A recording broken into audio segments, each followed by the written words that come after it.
Hi everyone, विवेक गुरुजी channel में आपका स्वागत है। मैं विवेक सिंह। और देखो, दुनिया में कुछ भी हो, बस एक बात याद रखो तुम कि dilemma stops your decision, determination and direction. So don't put your mind into dilemma. क्योंकि जब कभी भी तुम अपने माइंड को डिलेमा में रखोगे तो वो तुमको डिसीजन नहीं लेने देगा, तुम्हारे डिटर्मिनेशन को भी नहीं पूरा करने देगा और तुम्हारे डायरेक्शन को भी चेंज कर देगा। So don't put your mind in dilemma, ठीक है। अपने मन से तुम्हें, हमने तो केवल ए 3D लिखा है, D ट्रिपल डी। आप चाहो तो इसमें एक और डी जोड़ लो, डायरेक्शन। तो ये कोटेशन बनाना आपके ऊपर डिपेंड करता है, ठीक है ना। और motivation require for labours not for Kings, ठीक है। मोटिवेशन जो है वो लेबरों के लिए जरूरत पड़ती है, राजाओं को जो है मोटिवेशन की जरूरत नहीं पड़ती है, ठीक है। तो अगर हम बात करते हैं तो we are going to understand कि what is democracy in the word of doctor Bhimrao Ambedkar, जिन्होंने आपके कॉन्स्टिट्यूशन को लिखा है। एम लक्ष्मीकांत की किताब है, वहाँ के प्रियम्बल चैप्टर में चलते हैं। उस प्रियम्बल चैप्टर में एक वर्ड है जिसका नाम है डेमोक्रेटिक। तो हम समझते हैं कि डेमोक्रेटिक का बेसिकली क्या मतलब होता है। तो जब कभी भी हम डेमोक्रेटिक वर्ड यूज करते हैं तो डेमोक्रेटिक जो वर्ड है, बेसिकली ये जो कॉन्सेप्ट है ये पॉपुलर सॉवरेनिटी के कॉन्सेप्ट पे बेस है।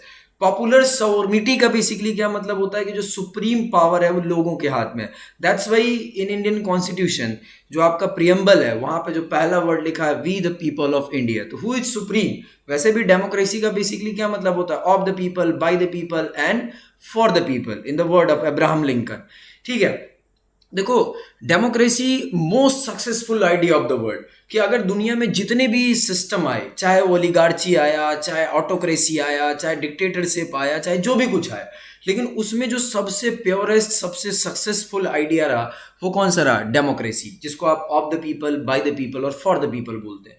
डेमोक्रेसी जो है बेसिकली दो तरीके की होती है, one is direct democracy, second one is indirect democracy.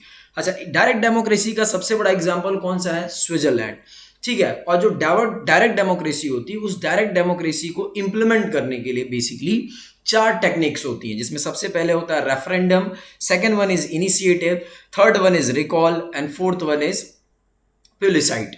तो जब भी हम बात करेंगे रेफरेंडम क्या होता है, इसका पीडीएफ आपको डिस्क्रिप्शन बॉक्स में मिल जाएगा।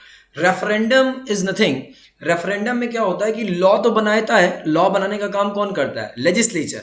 बट पीपल विल डिसाइड कि वो लॉ होना चाहिए कि नहीं होना चाहिए, यस और no, in the hand of people, ठीक है, उनके हाथ में होगा, ठीक है। वो इलेक्टोरल का मतलब यहाँ पे पब्लिक है।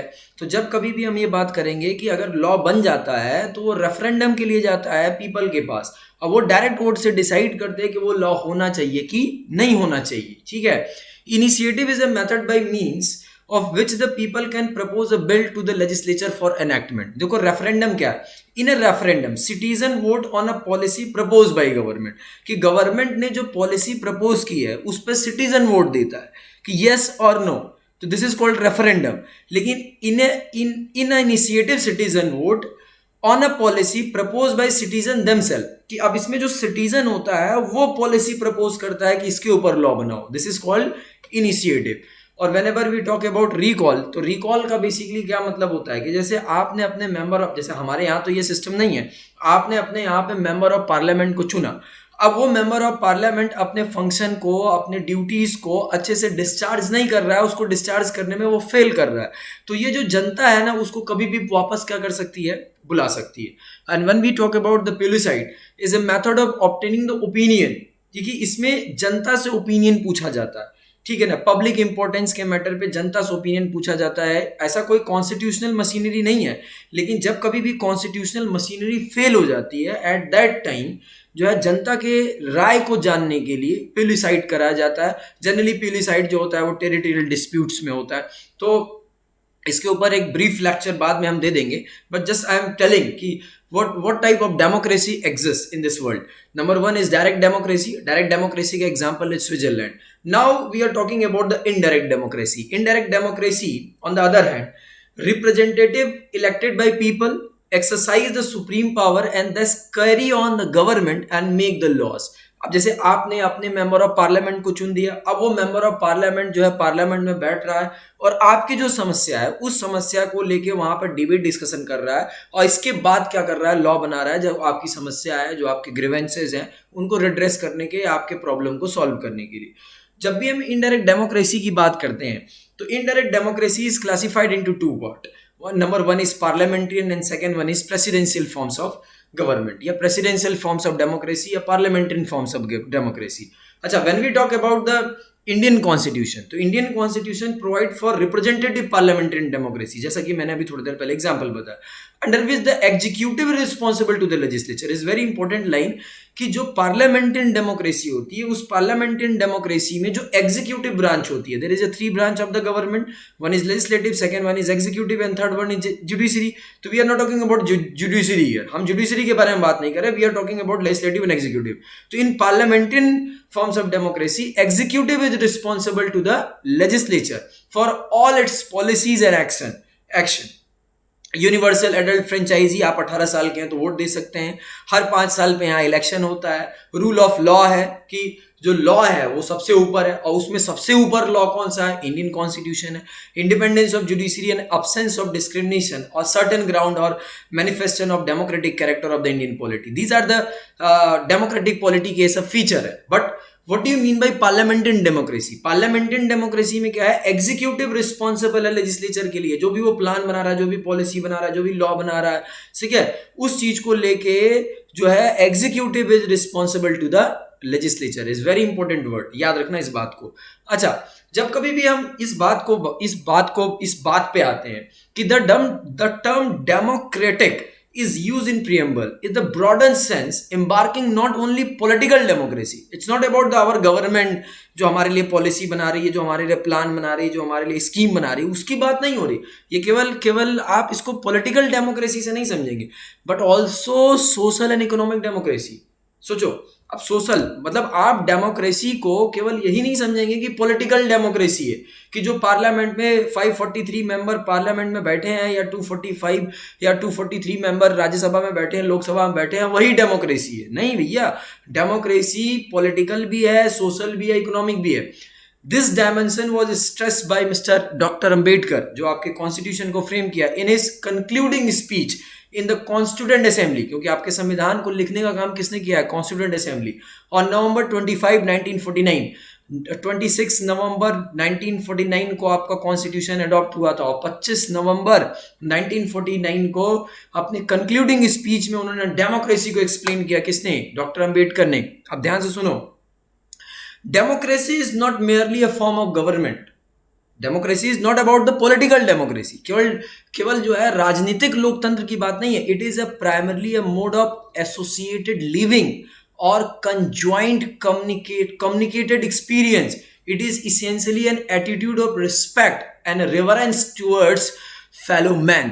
And then the very important word which is said by Mr. Ambedkar, democracy is not form of government but a form of social organisation. तो डेमोक्रेसी केवल पॉलिटिकल डेमोक्रेसी नहीं है, ये एक सोशल ऑर्गेनाइजेशन है। आगे के सीरीज में देखो मैं बता रहा हूं क्या है, कि जैसे कि जब हम बात करते हैं political democracy can not last unless there lies at the base of its social democracy. What does social democracy means? This is a word of Ambedkar. It means a way of life which recognize liberty, which recognize equality, which recognize fraternity. The principle of liberty, equality and fraternity are not to be treated as separate item in a trinity. हमेशा याद रखना कि आप स्वतंत्रता को, समानता को और बंधुत्व को, इन तीनों को सेपरेट करके कभी नहीं समझ सकते। ये बताया इन्होंने डेमोक्रेसी का मतलब। और हम डेमोक्रेसी का क्या मतलब समझते हैं? बस of the people, by the people and for the people. नहीं भैया, आप डेमोक्रेसी एक सोशल ऑर्गेनाइजेशन है। डेमोक्रेसी में लिबर्टी की बात होती है, डेमोक्रेसी में इक्वालिटी की बात होती है, डेमोक्रेसी में फर्टर्निटी की बात होती है। अगर मैं मोदी को क्रिटिसाइज कर रहा हूं तो करना चाहिए मुझे, ये मेरा अधिकार है। अगर मैं नहीं क्रिटिसाइज कर पा रहा हूं तो इट इज नॉट डेमोक्रेसी, ये डेमोक्रेसी नहीं है। फिर ये चाइना है। सिंपल सी बात है कि आप सी जिनपिंग के ऊपर आप कुछ नहीं बोल सकते। नहीं, डेमोक्रेसी का ये मतलब नहीं है। अब आगे समझो, they form a union of territory in the sense that to divorce one from other is not to defeat the very purpose of the democracy. अगर आप लिबर्टी को, इक्वालिटी को, फर्टर्निटी को अगर डाइवोर्स कर देंगे तो फिर ये एक्चुअल मीनिंग नहीं बताएगा डेमोक्रेसी का। Liberty can not be divorced from equality. एक पति एक पत्नी को तलाक दे सकता है और पत्नी पति को तलाक दे सकती है, लेकिन लिबर्टी इक्वालिटी को तलाक नहीं दे सकता। याद रखना, equality can not be divorce from liberty, कि लिबर्टी जो है वो इक्वालिटी को तलाक नहीं दे सकती और इक्वालिटी जो है वो लिबर्टी को तलाक नहीं दे सकती। Nor can liberty and equality be divorce for fraternity, और लिबर्टी इक्वालिटी जो है वो फर्टर्निटी को तलाक नहीं दे सकती। ये बात अपने दिमाग में बहुत अच्छे तरीके से बता दें। Without equality liberty would produce the supremacy of few over the many. याद रखना, अगर आप किसी को लिबर्टी नहीं देंगे तो पता चलेगा कि केवल कुछ लोग जो है सारे लोगों के ऊपर क्या करेंगे, कब्जा कर लेंगे, सारे लोगों को अपने अंदर में क्या कर लेंगे, ले लेंगे। तो इसलिए हमेशा याद रखना कि आप तीनों वर्ड को साथ में लेके चल सकते हैं। दिस इज अ ट्रिनिटी, ये ट्रिनिटी है। समझ में आया कि नहीं है? और जब भी हम बात करते हैं equality without liberty would kill individual initiative, कि अगर आप इक्वालिटी के बिना लिबर्टी को सोचते हैं तो पता चलेगा कि एक इंडिविजुअल को खा जाएगा। समझ में आया? तो इसलिए democracy is a social organisation. और अब देखो डेमोक्रेसी को लेके इसी कॉन्टेक्स्ट में सुप्रीम कोर्ट ने क्या बोला 1997 में।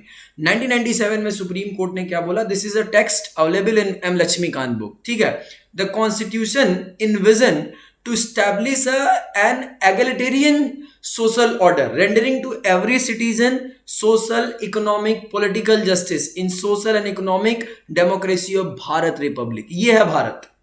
समझ में आया कि नहीं है? भारत का ये मतलब नहीं है कि आप जो है इक्वालिटी को, लिबर्टी को, फर्टर्निटी को अलग अलग रख के समझेंगे। Indian democracy is a form of social organisation. Indian democracy is a social organisation.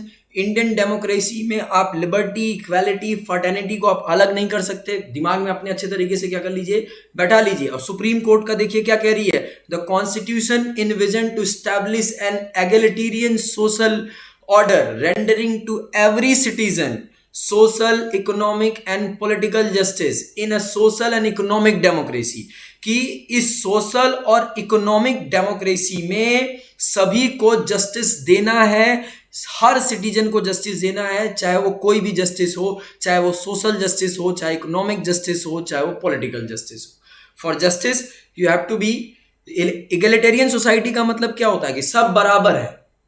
Women in society, men in society, सब बराबर है। ठीक है ना? क्योंकि अगर आप पढ़ला ऊपर नीचे कर देंगे, क्योंकि जस्टिस इज अ वर्ड जिसका मतलब ही क्या होता है, सबको बराबर की नजर से क्या करना, देखना। तो this is the actual meaning of democracy. Thanks for watching me. This is Vivek Guruji. Bye bye.